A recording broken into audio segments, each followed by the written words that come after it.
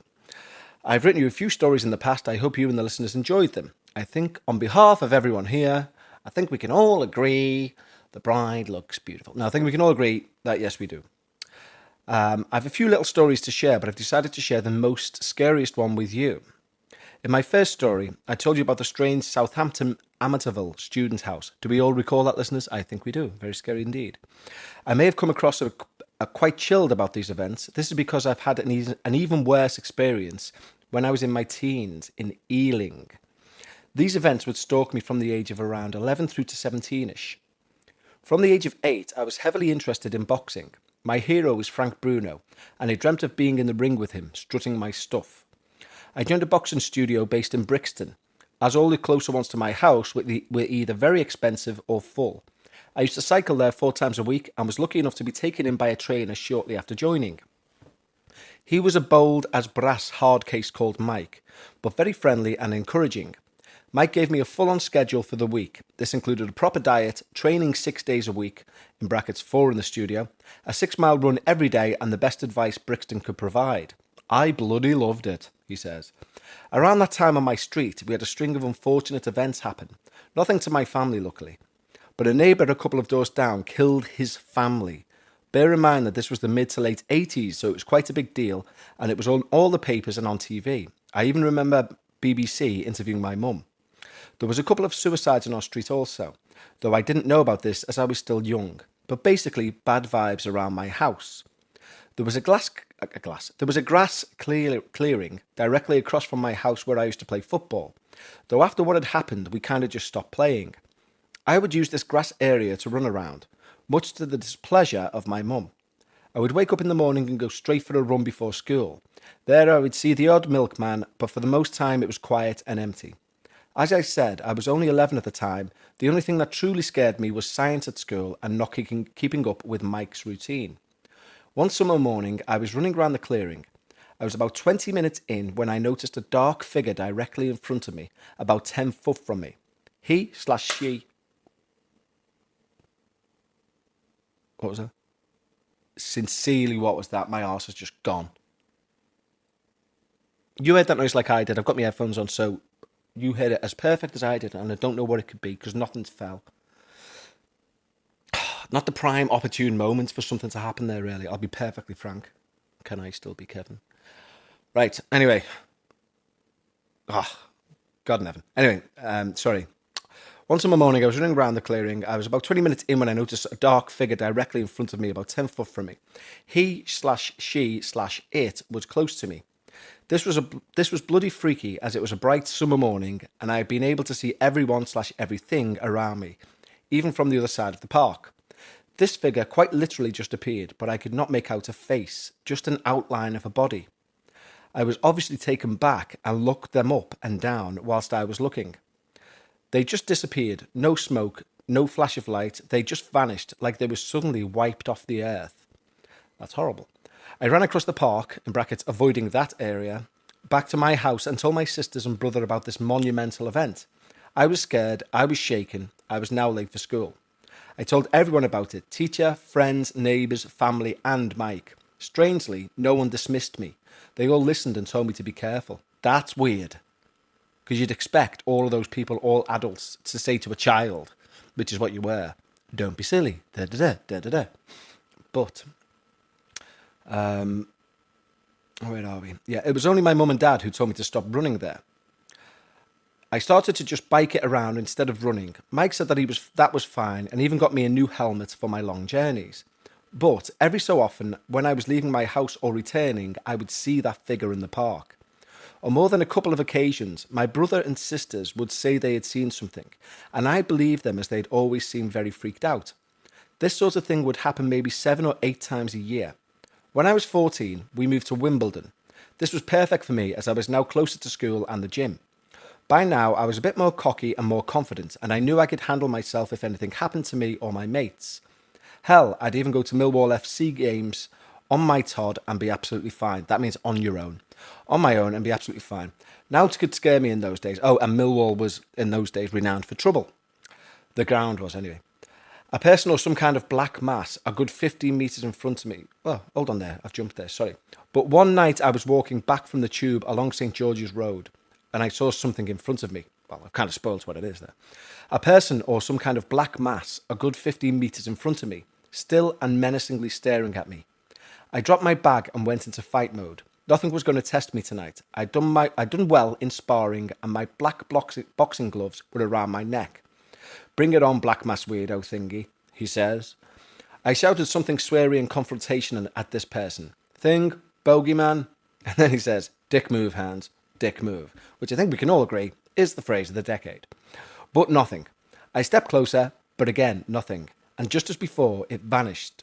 I spent a few seconds doubting myself and checking my surroundings, but absolutely nothing.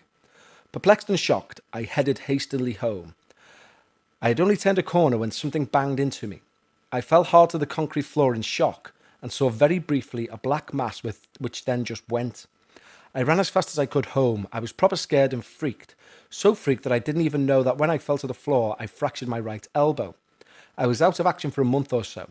This meant I missed a qualifying bout and looked a bit less hard.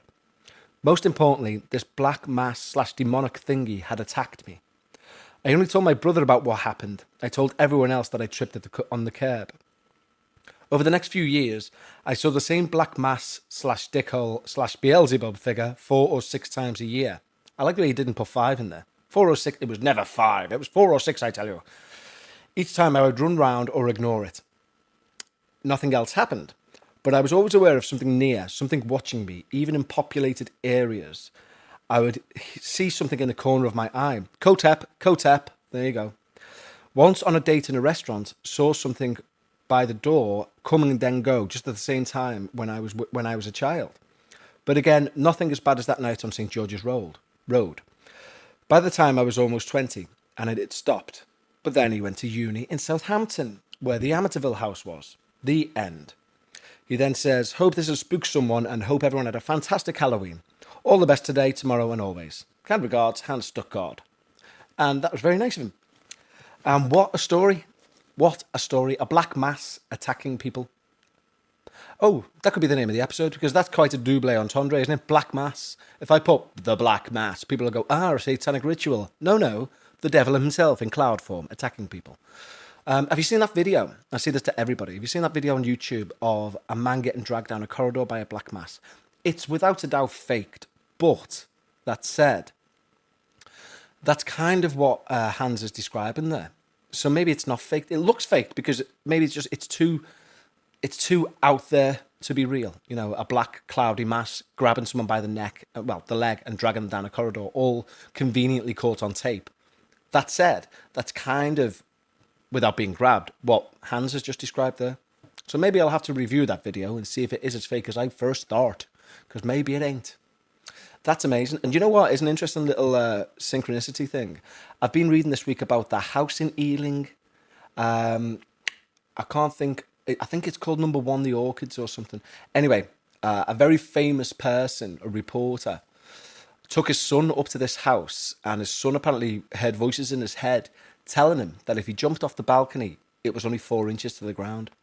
And this house has had a number of suicides in it. How spooky is that? So, you know, the implication there is that when you hear of a suicide, it might not be someone who's depressed. It might be someone who a little demon's gone, you can make that. Go on. Jump. I dare you. Somebody goes, okay, it's only 4 inches. Bye. Ah. And then mummy and daddy are going, he never seemed out of character. He was perfectly fine. Yes, he had a Spice Girls poster, don't you know? So, yeah, how fantastic. Thank you, Hans. And thank you, everybody who's provided stories for this show. As I say, if you want your story read out, go over, don't go over anywhere. Send an email to contact@talkaboutghosts and I'll read it out. If you want to listen to more of these shows each week, you can go over to Patreon. It's $5 a month gets you an extra show a week. Okay, that's patreon.com/we need to talk about ghosts, or go to talkaboutghosts.com. This week's episode, to be recorded very shortly and released today, will be me and Rebecca arguing about the Enfield poltergeist for about 20 minutes. So that'll be fun, won't it? Yeah, I think so. In the meantime, in between time, and all the other times, thank you very much for listening. And I shall catch you all next week when I have a busy podcast schedule, because I'll be going on the Ghost Story Guys podcast, which is going to be awesome. Okay, you guys, I love you all. Take care. Look after yourselves and each other. Jerry Springer, that, you know, circa 1995. Anyway, catch you guys later. Bye-bye.